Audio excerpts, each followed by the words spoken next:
Okay, thanks for joining me. I'm Dr. Craig Norris, and I'd like to talk a little bit here about transmedia storytelling. Previously, we discussed the idea of the media mix from Japan, which was an integrated convergence of various aspects of a property. So Pokemon, for instance, while the mothership might have been the original trading game, it spilled out to also have a spin-off in the Game Boy video game, the television animated show, cartoon series, plushies, and for each fan, they might have a different story of which one was their entry point. They may have started with the cartoon first and then gone to the trading card or the video game. Equally, there will be different fans that engage with different parts of the phenomena within this media mix. So some fans might purely just like the merchandise, the plushies and so forth.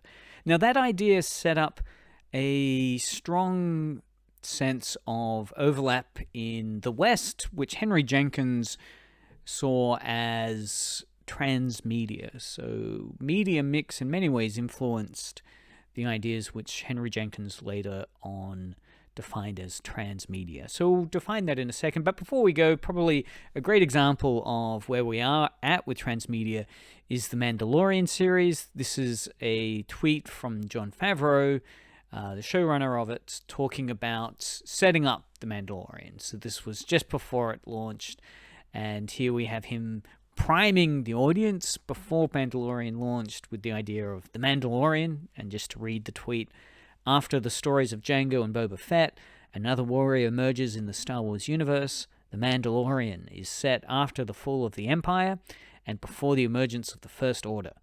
We follow the travails of a lone gunfighter in the outer reaches of the galaxy, far from the authority of the New Republic. So there's a lot of terms there that, unless you're a fan of it, you wouldn't really know why this matters or what Jon Favreau is priming the audience to dive into with The Mandalorian. But we know through some of the terms here that it's set after the fall of the Empire and before the emergence of the First Order. This is set just after the Return of the Jedi movie. And so we're seeing this kind of TV show or limited series as a transmedia engagement happen after movies, right? So the movies being the mothership property, the transmedia being, or the transmedia story being the TV show, the Mandalorian Disney Plus series, which has been spun off to fill out, I guess, some of the story between the Return of the Jedi film and the Force Awakens film.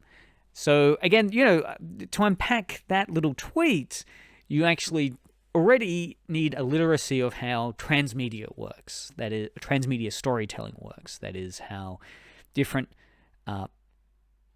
like a property can have more story told around it through different properties, different media properties. So let's go for a definition now. So Henry Jenkins, who coined the term, defines transmedia as, or storytelling as, the best transmedia storytelling extends the timeline, maps the world, explores secondary characters, and engages the audience. And again, The Mandalorian is a good way of discussing this because it was a character very much set up to engage with secondary universe space. That is a Boba Fett character who only appears very, very minimally in the movies, or the Return of the Jedi movie and the Star Wars Holiday Special. But here we have a whole TV show set up around a kind of design, really, an armor design of that Mandalorian armor to explore it further. Now, Boba Fett's a really fascinating character to look at in terms of explaining transmedia. If we take the idea that transmedia is about extending a storyline, the Boba Fett toys are really interesting property to explore because in many ways there was a long time after the Star Wars film appeared where there wasn't really any Star Wars movies or transmedia texts being told. There were a few comics. It was mainly the toys which kids played with, and importantly, that type of play was how they continued the story going. That is, kids playing with the Boba Fett toy and other toys. And the thing about the Boba Fett toy is that it was such a popular toy, while its appearance in the Star Wars films was very minimal. For some reason, the toy design itself was immensely popular. And they represent resources where players can extend their understanding of the fictional world through their play. Young kids were able to play with Boba Fett, and through this they could enhance a kind of transmedia play. But insofar as coherent stories emerge through this play, they may also contribute to the expansion of a transmedia story. Indeed, writers like Will Brooker, and Jonathan Gray have made compelling arguments for the specific way these toys expanded and reshaped the transmedia narrative, adding, for example, to the mystique around Boba Fett. Similarly, we can see this with Gundam. Of course, the famous story about Gundam is that its TV anime series was not popular, but what was really popular were the model kits, the Gundam model kits. And it was the success, again, of the Gundam model kits that ensured the mother text property, the anime, could continue. So the idea being here that toys are a really important component of a popular culture engagement space. And in many cases, you might have a popular movie like Star Wars or anime series like Gundam, but it's the paratext or it's the transmedia aspect to it, the toys, which from a industry perspective might be the huge financial reward of the text. So we can see this in a number of types of readings. Jenkins has written 2 really interesting pieces, as well as many, many others, explaining this: The Revenge of the Origami Unicorn, 7 Principles of Transmedia Storytelling, and Transmedia Storytelling 202 Further Reflections, and more recent articles, which you can see on his blog. There's really useful little visual infographics like this one, the 7 Core Concepts of Transmedia Storytelling. I won't take you through all of them, but just to read their titles out: spreadability versus drillability, continuity versus multiplicity, immersion versus extractability, world building, seriality, subjectivity, and performance. And again, each one of these we'll spend some time going through in a little more depth next. In the West, again, the media mix well established in Japan through many of its properties. But in the West, many people would really argue the first big emergence of it might have been the Matrix series, specifically from a storytelling aspect, that is. So that you have the movies. So there in the first row we have the 3 movies: Matrix, Matrix Reloaded, and Matrix Revolutions. But below it we have the animated series, or kind of special, the Animatrix. We have the Matrix comics, and we also had a number of Matrix video games. Now, what made these important was that the story actually got fleshed out in some of these transmedia spaces. So between the Matrix movie and the Matrix Reloaded movie, we had the video game occur, which provided some backtext. Now, you could still watch the Matrix Reloaded without playing the video game, but if you played the video game, you'd be able to get a little bit more depth at some of the references they were referring to. Equally, the Animatrix set up some important narrative around what happened before the Matrix film, right? A kind of prequel space, but also established storylines in the Matrix universe. So many people would point to that as one of the first really interesting examples of it. Again, if we can define transmedia as having these concepts, so it disperses elements of fiction across multiple delivery channels. Again, Pokemon's a great example of this. Pokemon exists across many delivery channels. You have the trading cards, the cartoon on television or the movie. You have plushies. You have people dressing in cosplay. then you have a unified and coordinated entertainment experience. That is, all these properties, the comic book, or the manga, or the anime, the video game, should all make sense within each other. They don't suddenly introduce a magic mechanic which doesn't make sense in the comic, that's not used in the anime. It all kind of is unified and coordinated, and there's a central Bible.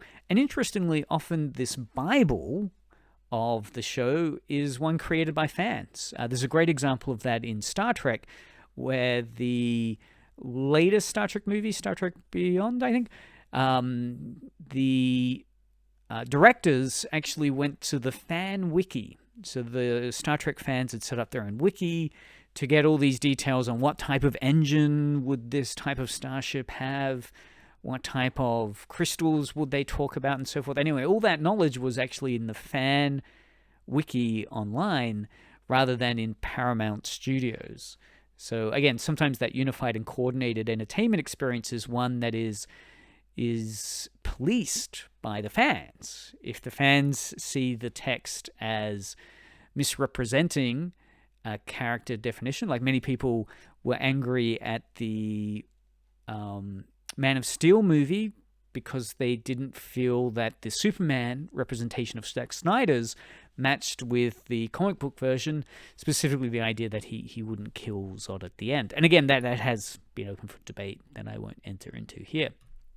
Thirdly, each medium contributes something unique to the world of the story.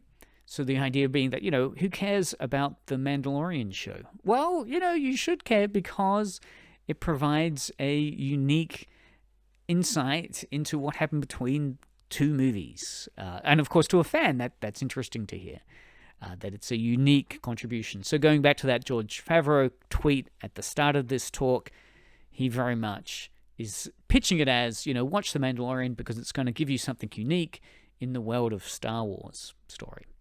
Finally, images, characters, stories, and songs travel between different media platforms, shaped in various ways by both corporations and consumers.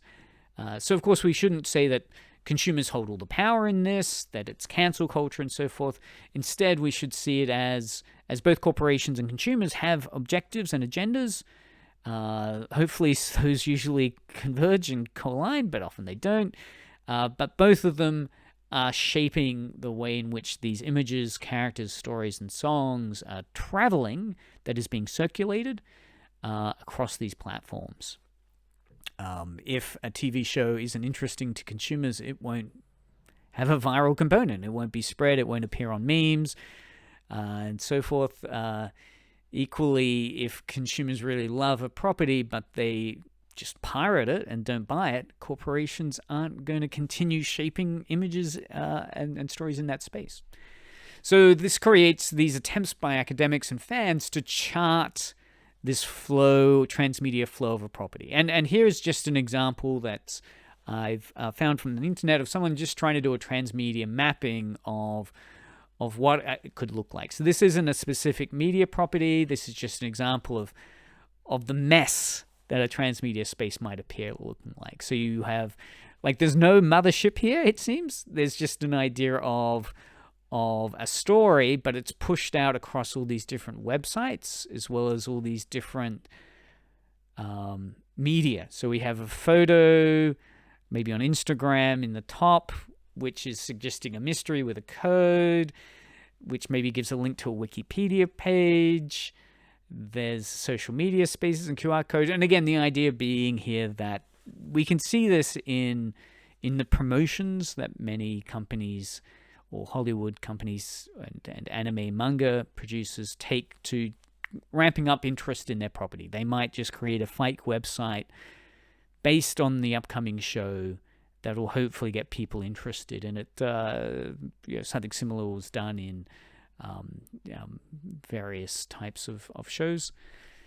More recently, we can see the example of this in the promotions around the Spider-Man Into the Spider-Verse animated show, where there was a lot of excitement around the type of convergence of Spider-Men that we'll see in this show, that they'll be a classic Spider-Man. There'll be the new Miles Morales Spider-Man.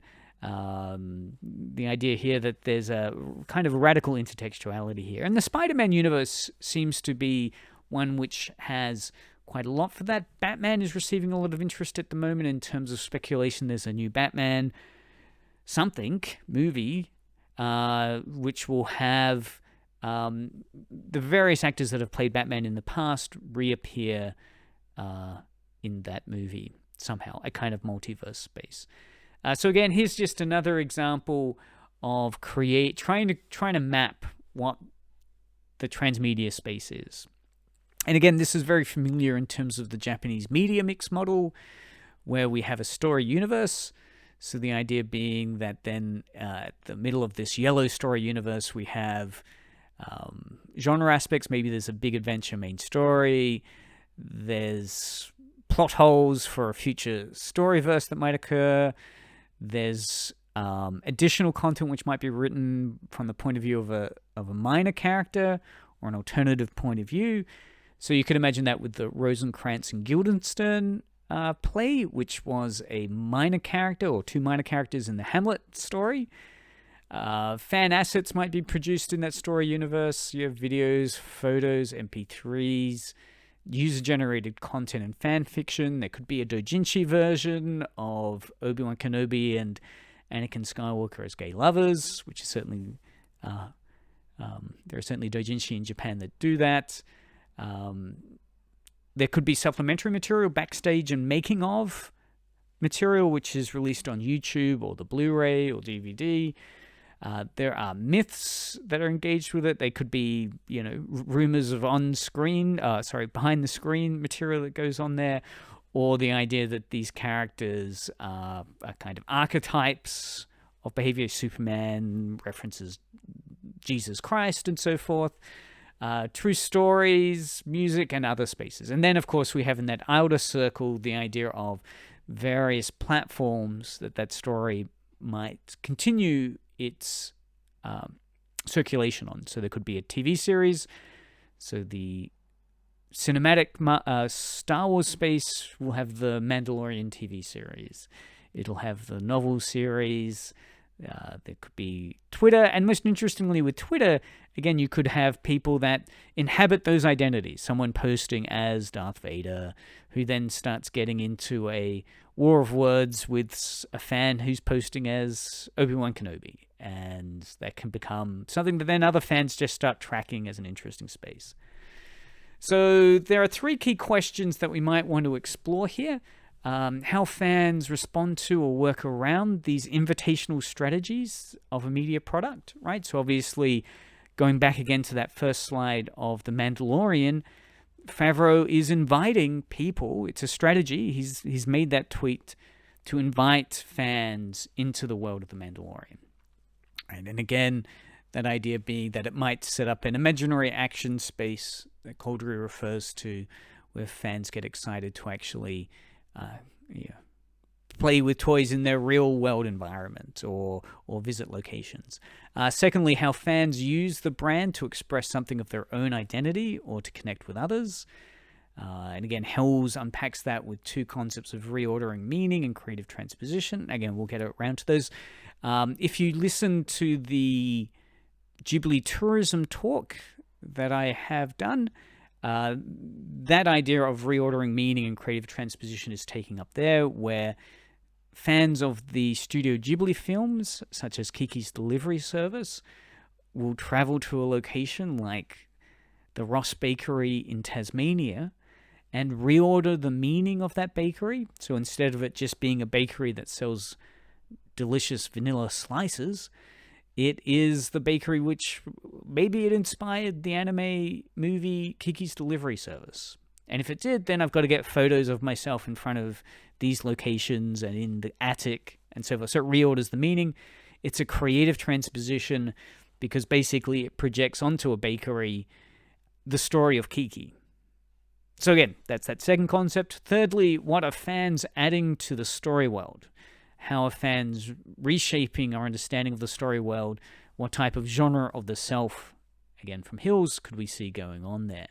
So again, with the Ross Bakery and Kiki delivery service, if you look at the YouTube video I've done for that, you can see that the fans are really turning this nice, quaint village in Tasmania that is, a heritage-listed space into the story of what it's like to be a Japanese tourist struggling to make other people understand her in a country which only speaks English, and reshapes our way of understanding both what that Kiki story does as a coming-of-age story and the experience of traveling overseas as a English as a second language visitor.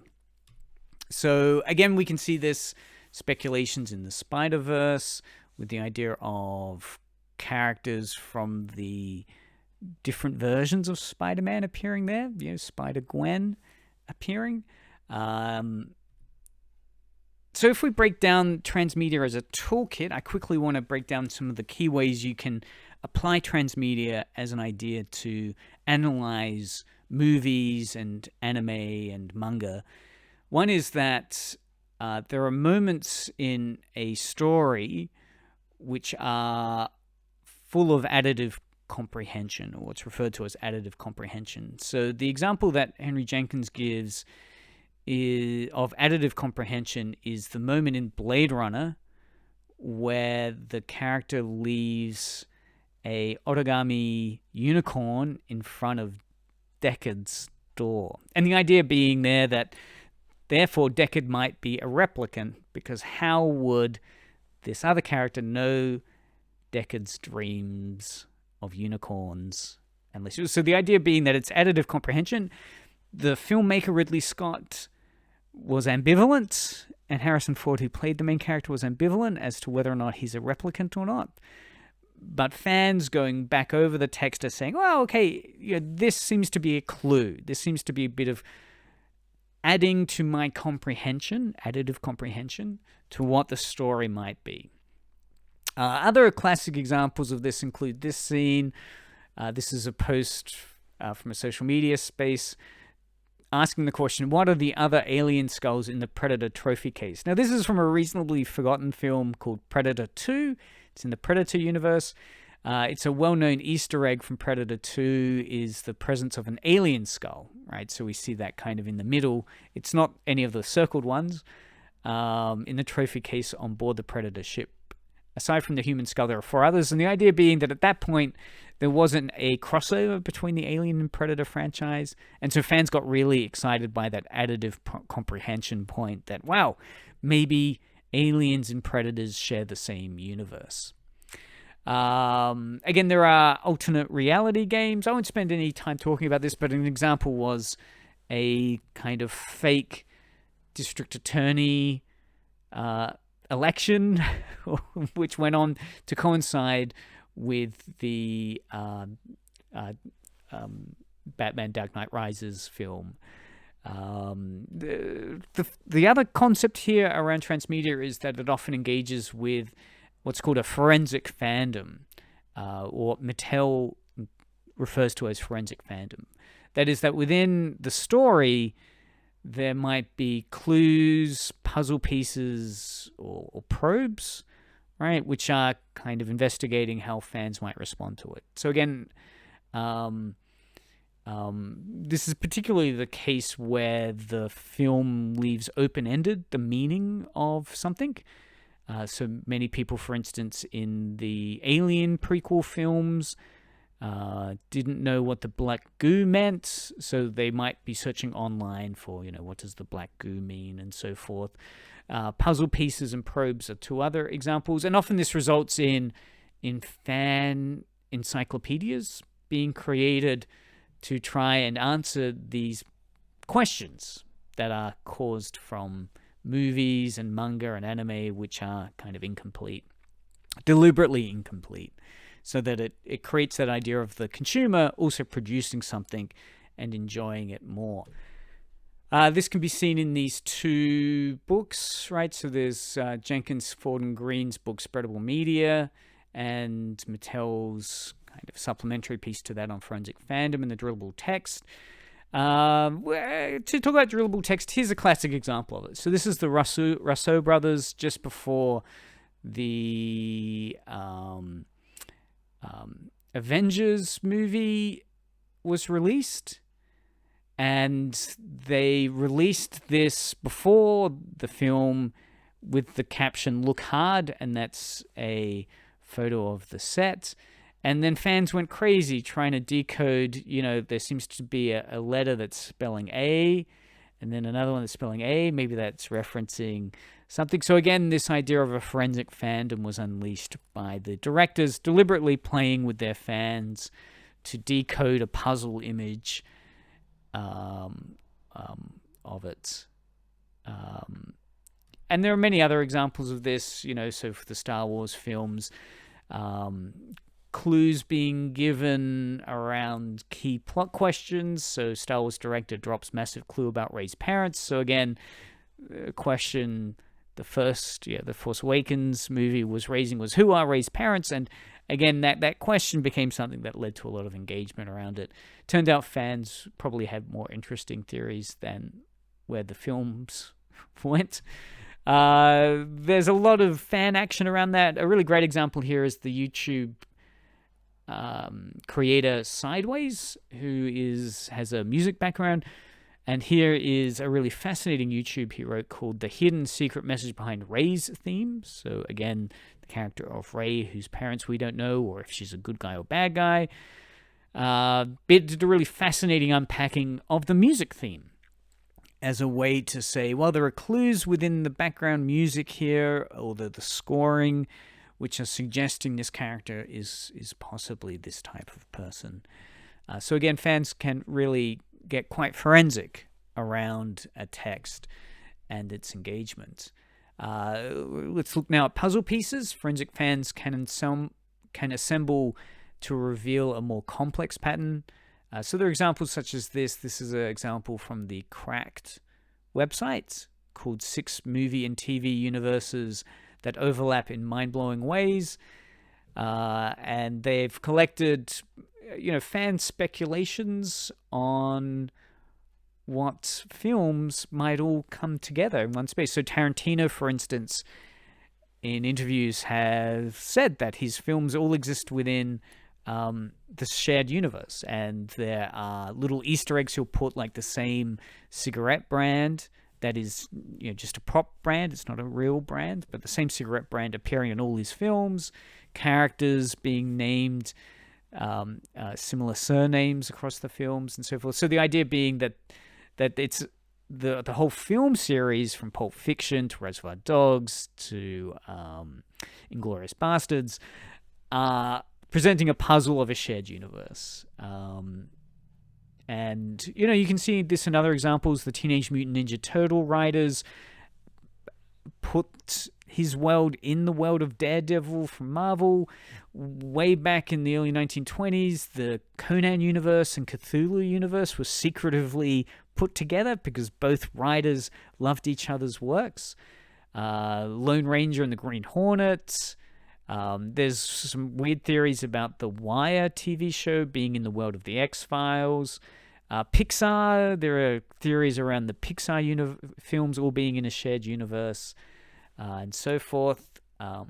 In Disney, many fans have, of course, used their forensic fandom to unpack particular scenes, such as this scene in Frozen, where fans have noticed that the characters from Tangled seem to be there in the shot with their backs turned. But then, if those characters are there, would it mean that the Frozen characters, Tangled, and Little Mermaid all exist in the same universe? So fans have then tried to chart locations going from the story where shipwrecks occurred within each of those films, where travel would have happened.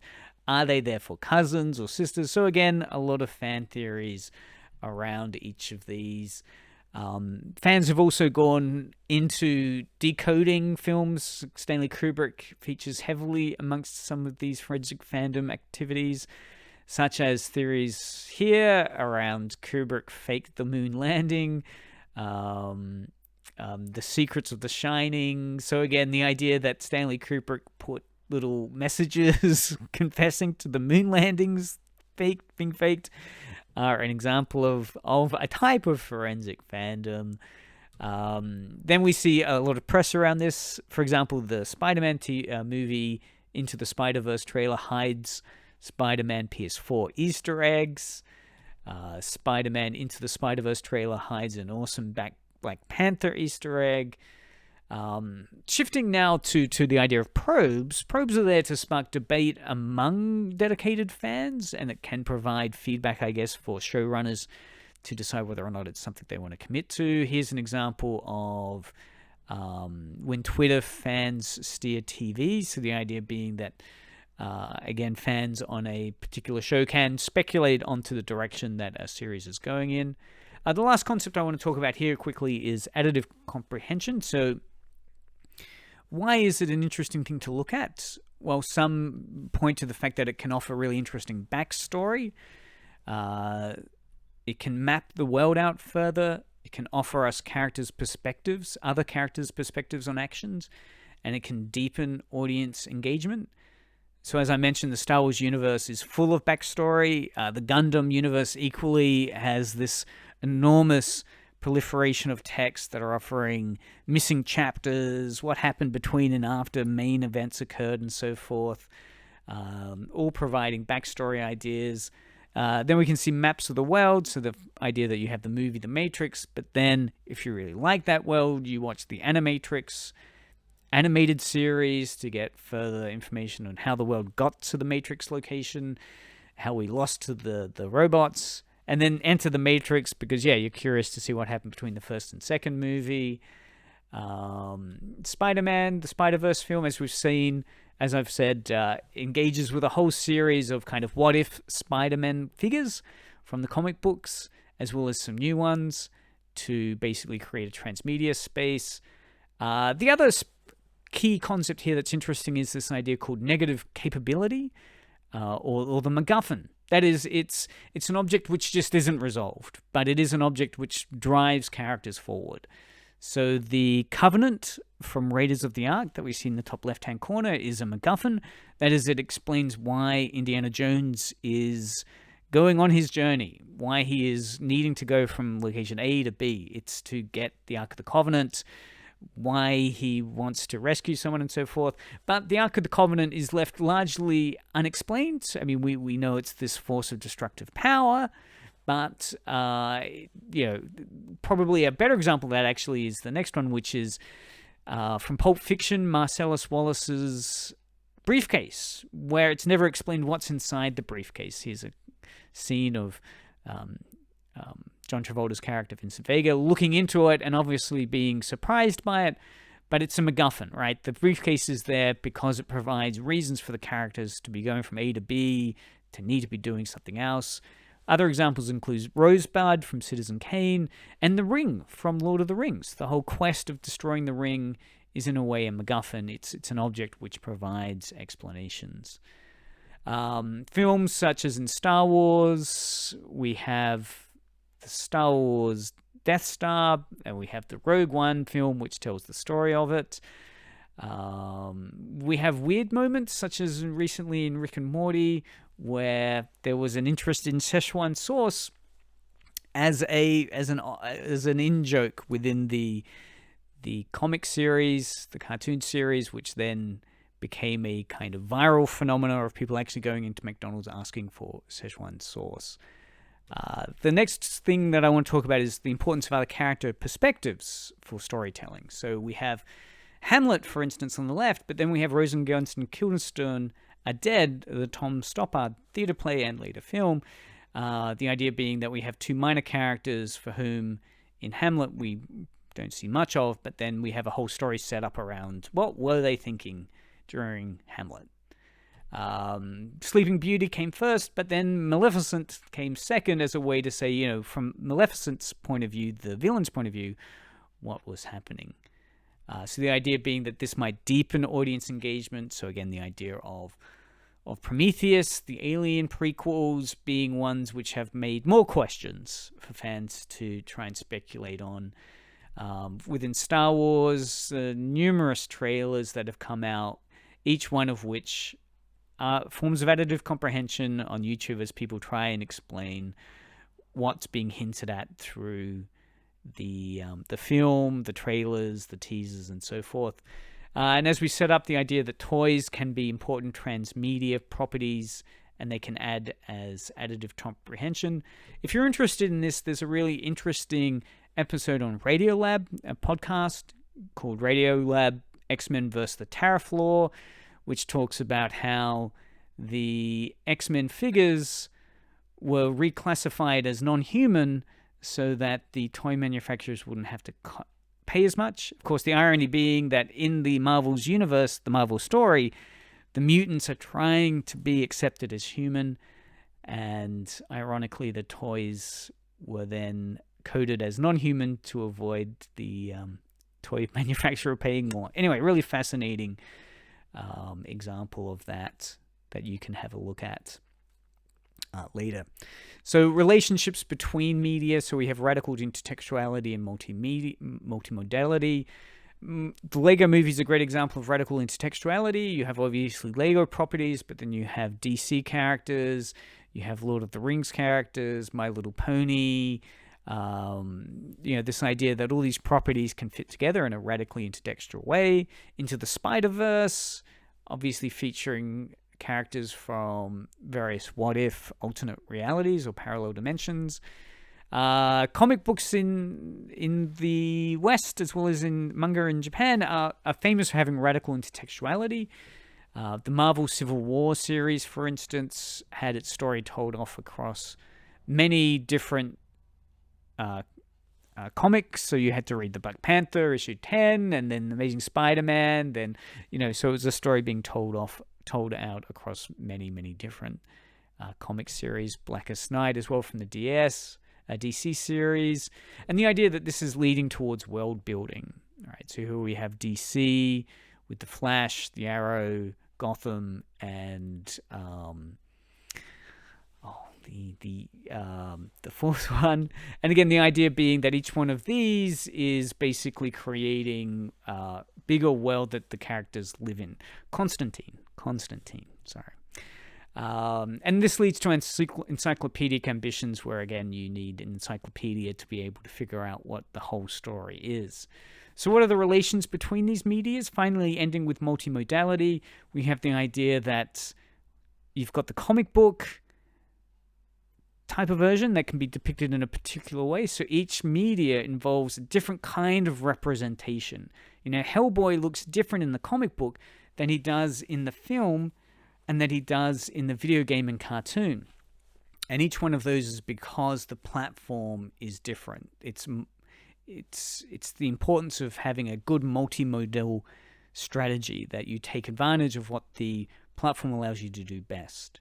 There's no way the live action film could simply do the same looking Hellboy that's in the cartoon and comic, but it can do a very realistic portrayal much more easily than the comic book could have done. Similarly, within Pokemon, we can see each one of those doing it quite differently. Finally, we have audience participation, which can be split into interactive versus participation and continuity versus multiplicity. So here we have obviously the idea of Superman, but what if Superman landed in Russia? So there we have a multiplicity with what if Superman was Russian. Equally for Batman, what if, as we know in canon, Batman's parents died, but we have a what if universe with Batman Night of Vengeance, Flashpoint, where what if it was Bruce Wayne that died and the parents lived, and the parents became Batman versus the Joker. So again, each one of those, I think, sets up a really interesting universe to unpack. And obviously here we have a great kind of moral grid of how the same character, Batman, can exist across a whole range of different moral points of view, depending upon the platform it's in, the type of story that's being told, everything from Lawful Good back in the 1960s, live action series, to various comic book and animation iterations, portraying a completely different moral outlook. So we'll wrap it up there. There's much more to talk about with transmedia, but I hope some of this has created more interest in looking at how storytelling can exist across multiple pathways. Thank you.